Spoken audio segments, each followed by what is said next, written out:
We are in the beautiful Evergreen Memorial Cemetery, and we are here celebrating the history of McLean County through the annual Evergreen Cemetery Discovery Walk. Now today you will meet everyone from a tradesman who fought discrimination in our town to a nurse who served in France during World War I. Of course, now these people are all buried in this beautiful cemetery. But you're not here out of morbid curiosity, are you? I would hope not. No, you've come to meet these folks because you're interested in the way in which the strands of their lives have been woven into a remarkable tapestry. They are going to see lives of the people who lived here, worked here, had an impact here on the development of McLean County. I like to think of this as the soul of McLean County. Well, I'm the guide. I get to lead the people around. We introduce the character and also give a little bit of cemetery information as we go around. You all can stay here for a bit, but I've got a full day of cooking ahead of me and I need to get this. We are bringing voices of the past, people that have lived and died, back to life for this generation to get to know. It's historical theater, historical drama. It's an opportunity for the community to come out and learn about, some of these people upon whose shoulders this community was built. Well, this is a unique event in Illinois. The collaboration between a professional theater company, the Museum of History, and a historic cemetery, I believe, is unique.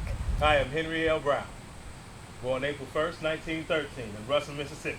We try to pick people that will help tell the story of McLean County's history, but not just the who's who of McLean County. We try to pick all walks of life. So midwives, baseball players, tradesmen, sheriffs, and how the people in this county not just impacted local history, but state history, national history, and even international history. I get the opportunity to portray Mrs. Ruby Edwards, and she was a civil rights activist that worked as the cook for the Ewing Manor. I guess generally speaking, you wouldn't think that she was that influential just because she was a cook, but she was involved in several women's organizations that were very instrumental in getting things changed here in Bloomington Normal for African Americans in the 60s and 70s. The character I'm doing this year was one of the earliest sheriffs of McLean County. His name was James Goodhart. He actually spent a very brief part of his life in law enforcement. He was a brick mason and a plasterer by trade.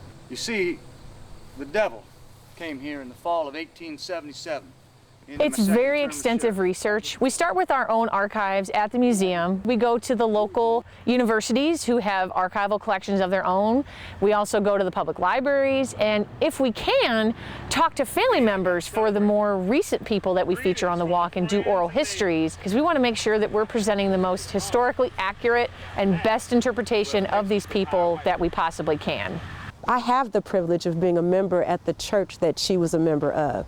So I had a unique advantage in that I could ask members that had actually known her about her mannerisms and her disposition, her countenance. Don't you all have somewhere better to be? It's different when you're portraying somebody who was flesh and blood. I feel a greater responsibility to honor that person's legacy, knowing that they walked this earth. It's an honor. Sometimes we have family members, descendants, who come and find out things about great uncle so-and-so that they had no idea. It's like, I didn't know he did this, and yeah.